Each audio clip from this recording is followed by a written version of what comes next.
Fala, torcedores do São Paulo! Hoje tenho para vocês 4 notícias bombásticas do São Paulo, então fique até o final do vídeo. Se inscreva no canal e deixe seu like e dê a sua opinião nos comentários. Primeira notícia: James volta ao São Paulo? Veja o que a diretoria tricolor pensa sobre o futuro do camisa 10 da Colômbia. A diretoria do São Paulo está na torcida para que James Rodrigues faça uma estupenda Copa América pela seleção da Colômbia, que estreia nesta segunda-feira, contra o Paraguai em Houston.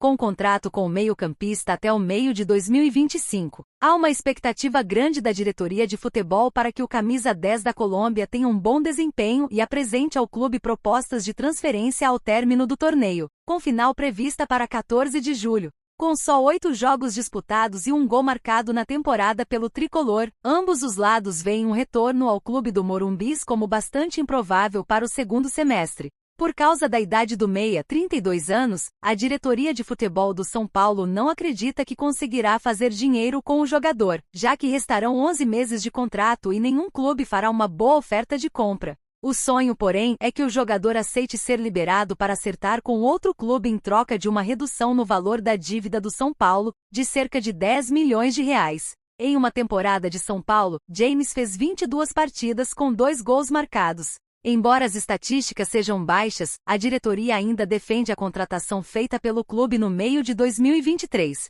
Cartolas argumentam que ele elevou o patamar de mídia e de expectativas antes do título da Copa do Brasil.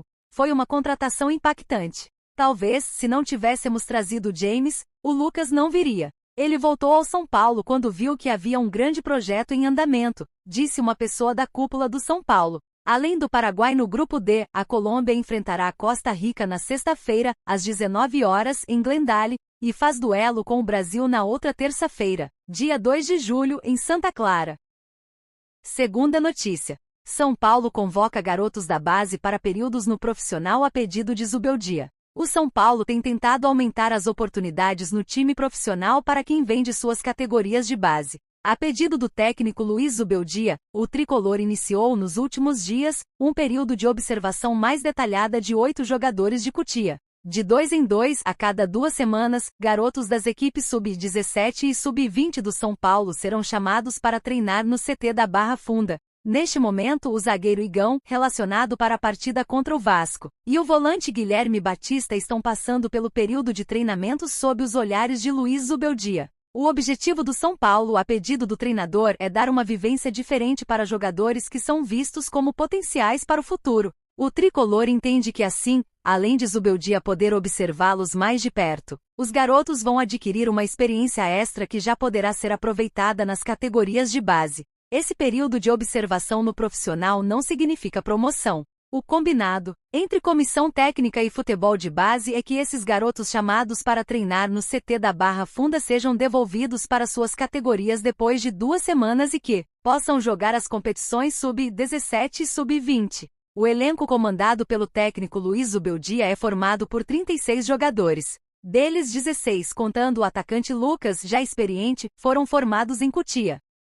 Terceira notícia: quem joga? Mudanças de Zubeldia não dão certo, e São Paulo vive dilema no meio e no ataque. O São Paulo tem tido dificuldade para repetir as atuações que o levaram a 13 jogos sem perder. Agora há 4 partidas sem vencer, o técnico Luiz Zubeldia não tem visto suas mudanças, nem todas por opção técnica, surtirem o efeito esperado. O meio de campo e o ataque tricolor viraram um dilema.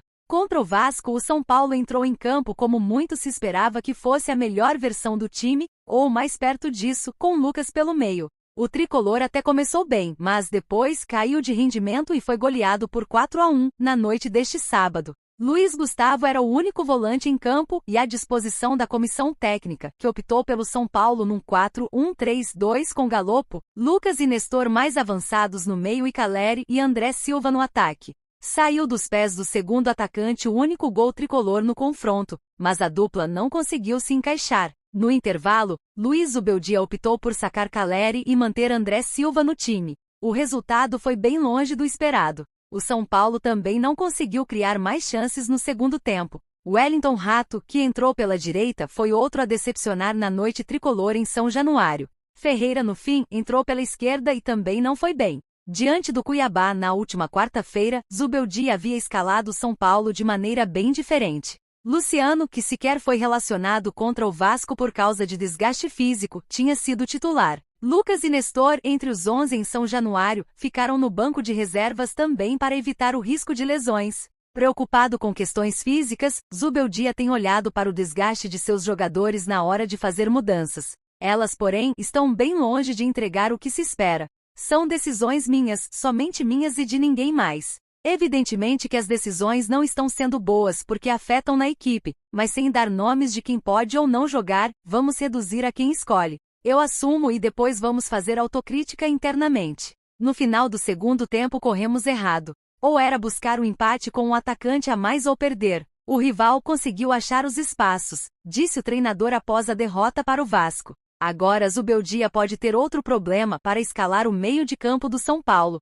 Nestor deixou o gramado de São Januário, ainda no primeiro tempo com dores na coxa direita. Será reavaliado pelo departamento médico. Michel Araújo, que entrou em seu lugar, e Galopo, que foi titular, tiveram mais uma noite ruim na derrota por 4-1. Contra o Criciúma na quinta-feira às 20 horas, o São Paulo terá, novamente Luciano, preservado contra o Vasco e Alisson, de volta após cumprir suspensão pelo terceiro cartão amarelo. Mas como Zubeldia vai escalar o meio de campo e o ataque do tricolor?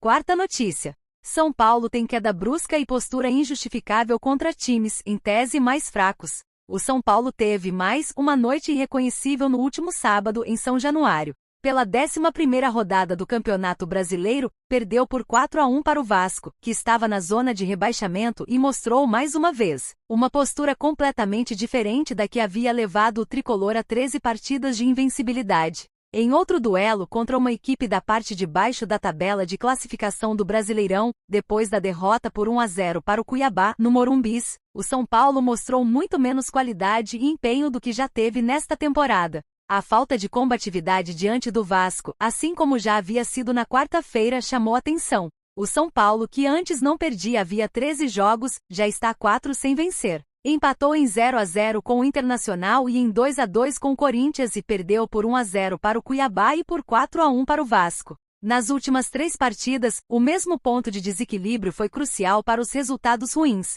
A impressão de que poderia vencer a qualquer momento com pouco custo. No clássico contra o Corinthians, o São Paulo abriu o placar, levou o empate, voltou a ficar à frente e levou outro empate. No segundo tempo não soube aproveitar a vantagem de ter um jogador a mais. Depois, contra o Cuiabá no Morumbis, o técnico Luiz Zubeldia se mostrou incomodado, na entrevista coletiva, com tudo que o São Paulo tinha feito em campo. O treinador assumiu sua parcela de culpa e sequer quis analisar o tricolor taticamente, tamanha a decepção com a atuação na derrota por 1-0.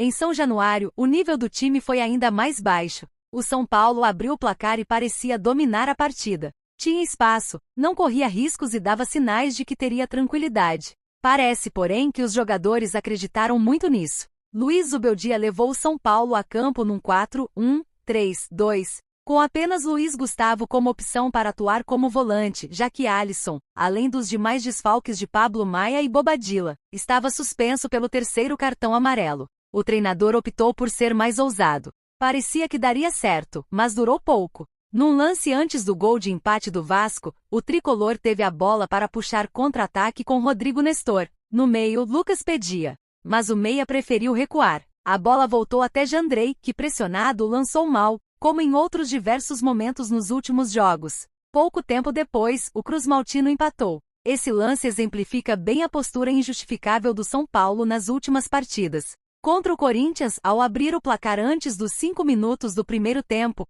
o tricolor dava sinais de que poderia até golear o rival, mas se acuou e deixou a Neoquímica Arena com um empate. Diante do Vasco, o placar foi muito menos generoso com o São Paulo. As substituições de Luiz Zubeldia no intervalo não surtiram efeito. Wellington entrou no lugar de Patrick para melhorar a marcação pelo lado esquerdo, mas não fez quase nada diferente do garoto. Wellington Rato pela direita não deu um trabalho sequer para o Vasco. O São Paulo alcançou a marca de 13 partidas seguidas sem perder e chegou a brigar pela ponta do Campeonato Brasileiro. Hoje, com a injustificável postura nas últimas rodadas, já está em 8º lugar, longe do objetivo de, quem sabe, brigar pelo título. Com o futebol praticado, porém, vai ser difícil.